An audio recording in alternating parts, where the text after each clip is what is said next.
몇 년 전에 있었던 어느 교회 여전도회 회장님의 이야기입니다.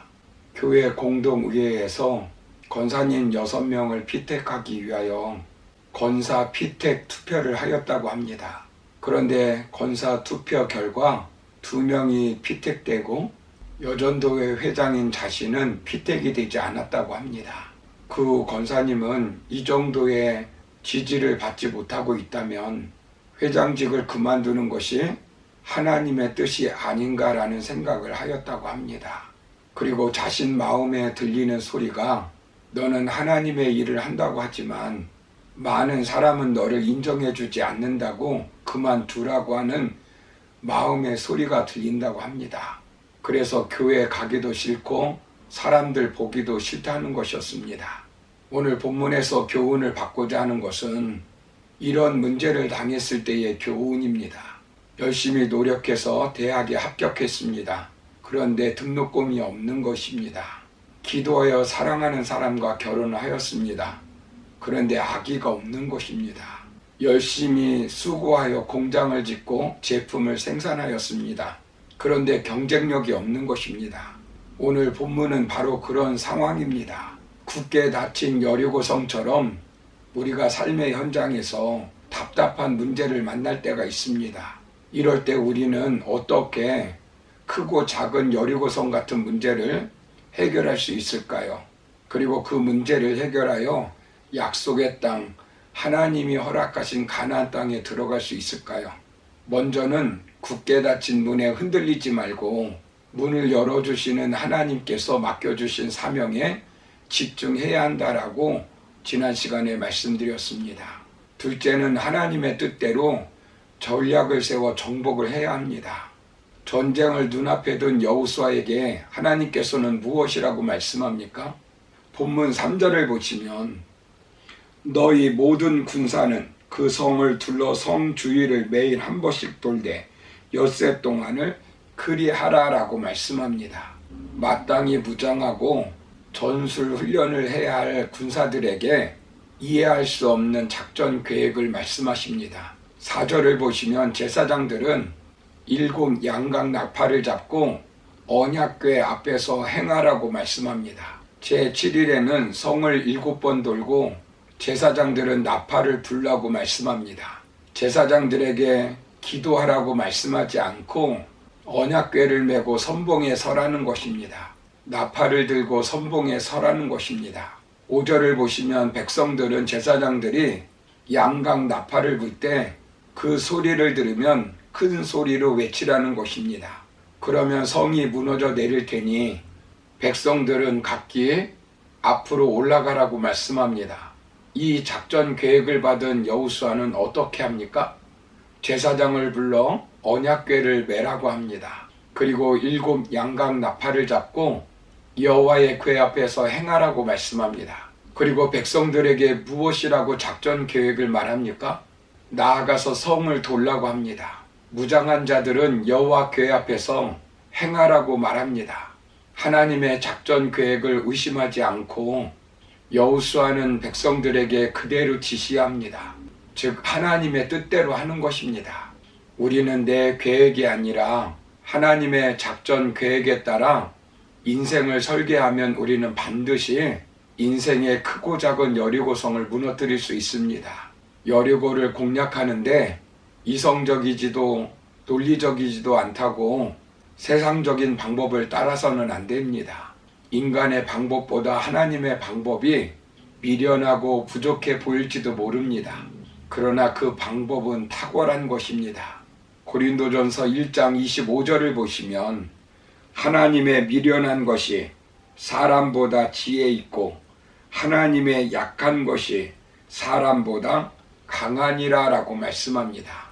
이사야서 55장 8절 9절을 보시면 여호와의 말씀에 내 생각은 너희 생각과 다르며 내 길은 너희 길과 달라서 하늘이 땅보다 높음같이 내 길은 너희 길보다 높으며 내 생각은 너희 생각보다 높으니라 라고 말씀합니다. 홍해를 가를 때는 모세에게 손에 지팡이를 내밀라고 했습니다. 그 그때 손을 내밀면 되는 것입니다. 범죄한 이스라엘을 향하여 구리뱀을 높이 장대에 달라고 했습니다. 그리고 살려면 그것을 바라보라고 했습니다. 그것을 바라보면 질병의 여리고성이 무너지는 것입니다. 나아만 장군에게 요단강에 들어가서 7번 몸을 담그라고 말했습니다. 말도 되지 않는 말이지만 그렇게 하면 인생의 여리고성이 무너지는 것입니다. 내 뜻 이루려고 하지 말고 하나님의 뜻을 이루려고 해야 합니다. 직장생활, 가정생활, 사회생활, 공부, 자녀 양육 등을 하면서 여리고성이 나타나면 내 뜻대로 하지 말고 하나님의 뜻대로 해야 합니다. 그래서 하나님의 뜻을 물어야 합니다. 하나님은 약속만 하시고 침묵하시는 하나님이 아니라 여리고를 무너뜨릴 수 있는 작전 계획도 가지고 계시는 분이십니다. 대학을 졸업하게 하신 하나님은 취업의 길도 마련해 주시고 사업을 시작하게 하신 하나님은 사업에 대한 성공 계획도 가지고 계신 분이십니다. 우리에게 자녀를 허락하신 하나님은 아무리 여리고성이 있다 할지라도 우리 자녀를 성공적인 삶으로 살 수 있도록 하게 하시는 계획도 가지고 계신 분이십니다.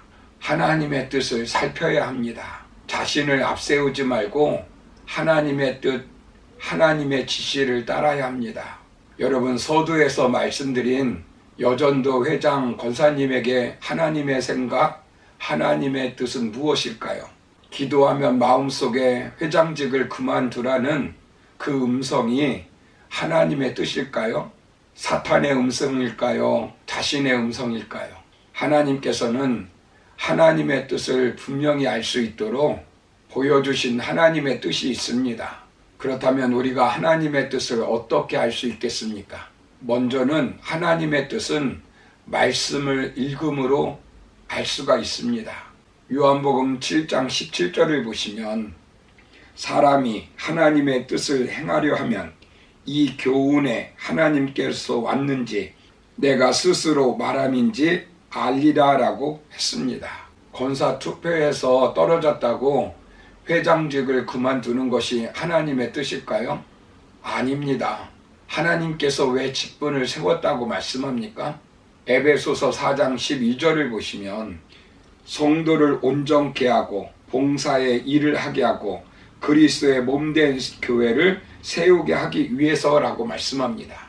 도덕적으로 상식적으로 말씀과 배치되는 것입니다. 두 번째는 기도를 통하여 하나님의 뜻을 알 수 있습니다.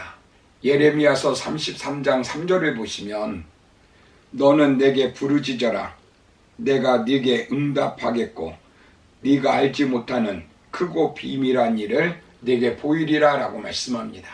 겟세마네 동산에 올라가신 예수님은 하나님의 뜻을 알기 위해서 기도하셨습니다. 세 번째는 성령의 깨우침으로 하나님의 뜻을 알 수 있습니다. 요한복음 14장 26절을 보시면 성령님은 모든 진리 가운데로 인도하시고 장래의 일을 알려주신다라고 말씀하고 있습니다. 네 번째는 하나님께서 인간에게 주신 이성을 통해서 하나님의 뜻을 알 수 있습니다. 빌립보서 2장 13절을 보시면 너희 안에서 행하시는 이는 하나님이시니 자기의 기쁘신 뜻을 위하여 너희로 소원을 두고 행하시나니라고 말씀합니다. 그 외에도 환경을 통해서 하나님의 뜻을 알 수 있습니다. 이처럼 우리는 얼마든지 우리가 살아가면서 하나님의 뜻을 알 수 있다는 것입니다. 그러므로 굳게 닫힌 여리고성 같은 문제를 만났을 때 하나님의 뜻을 묻고 하나님의 뜻대로 전략을 세워 여리고성을 정복하여 가나안의 축복을 누리는 저와 여러분의 삶이 되기를 주님의 이름으로 축원합니다. 감사합니다.